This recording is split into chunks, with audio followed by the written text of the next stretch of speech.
Bharat taxi ಚಾಲಕರಿಗೆ good news ಸಿಕ್ಕಿದೆ. ವಿಶ್ವದ ಮೊದಲ ಸಹಕಾರಿ ಟ್ಯಾಕ್ಸಿಗೆ ಇವತ್ತು ಚಾಲನೆಯನ್ನ ಕೊಡಲಾಗುತ್ತೆ. ಭಾರತ್ ಟ್ಯಾಕ್ಸಿಗೆ ಚಾಲನೆಯನ್ನ ಕೊಡಲಿದ್ದಾರೆ ಅಮಿತ್ ಶಾ. 2 ತಿಂಗಳ ಪ್ರಾಯೋಗಿಕ ಕಾರ್ಯಾಚರಣೆಯ ಬಳಿಕ ಇವತ್ತು ಚಾಲನೆ ದೊರೆಯಲಿದೆ.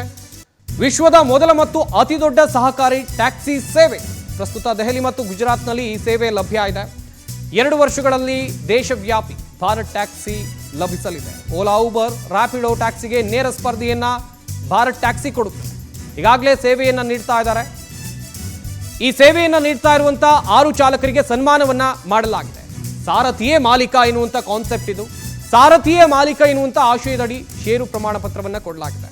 ಭಾರತ್ ಟ್ಯಾಕ್ಸಿ ಅಡಿಯಲ್ಲಿ ಮಹಿಳೆಯರ ಸಬಲೀಕರಣಕ್ಕೆ ಒತ್ತನ್ನ ನೀಡಲಾಗುತ್ತೆ.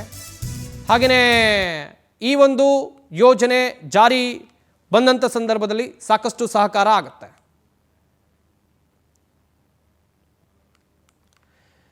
ಈ ಬಗ್ಗೆ ಇನ್ನಷ್ಟು ಮಾಹಿತಿಯನ್ನು ಕೊಡ್ತಾರೆ ನಮ್ಮ ದೆಹಲಿ ಪ್ರತಿನಿಧಿ ಸಂತೋಷ್. ದೂರವಾಣಿ ಸಂಪರ್ಕದಲ್ಲಿ ಜಾಯ್ನ್ ಆಗ್ತಾ ಇದ್ದಾರೆ. ಸಂತೋಷ್, ಗಮನಿಸ್ತಾ ಇದ್ವಿ ಒಂದ್ ಕಡೆಯಲ್ಲಿ ಭಾರತ್ ಟ್ಯಾಕ್ಸಿ ಯಾವಾಗ ಇದಕ್ಕೆ ಚಾಲನೆ ಸಿಗುತ್ತೆ ಅಂತೇಳಿ ಸಾಕಷ್ಟು ಜನ ಕಾಯ್ತಾ ಇದ್ರು. ಏನಿದು ಭಾರತ್ ಟ್ಯಾಕ್ಸಿ ಅಂತೇಳಿ ಈಗಾಗಲೇ ದೆಹಲಿ ಮತ್ತು ಗುಜರಾತ್ನಲ್ಲಿ ಪ್ರಾಯೋಗಿಕವಾಗಿ ಏನು ಸಂಚಾರವನ್ನ ಮಾಡಿದೆ. ಇದು ದೇಶವ್ಯಾಪಿ ವಿಸ್ತರಣೆ ಆಗೋಕೆ ಎಷ್ಟು ಸಮಯ ಹಿಡಿಬಹುದು?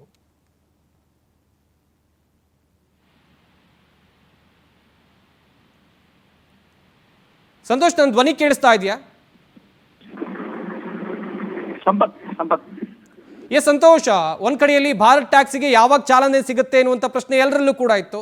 ಭಾರತ್ ಟ್ಯಾಕ್ಸಿಯ ವಿಶೇಷತೆ ಹಾಗೇನೆ ದೇಶವ್ಯಾಪಿ ಇದು ವಿಸ್ತರಣೆ ಆಗೋಕೆ ಎಷ್ಟು ಸಮಯ ಹಿಡಿಬಹುದು ಸಂತೋಷ್? ಓಕೆ.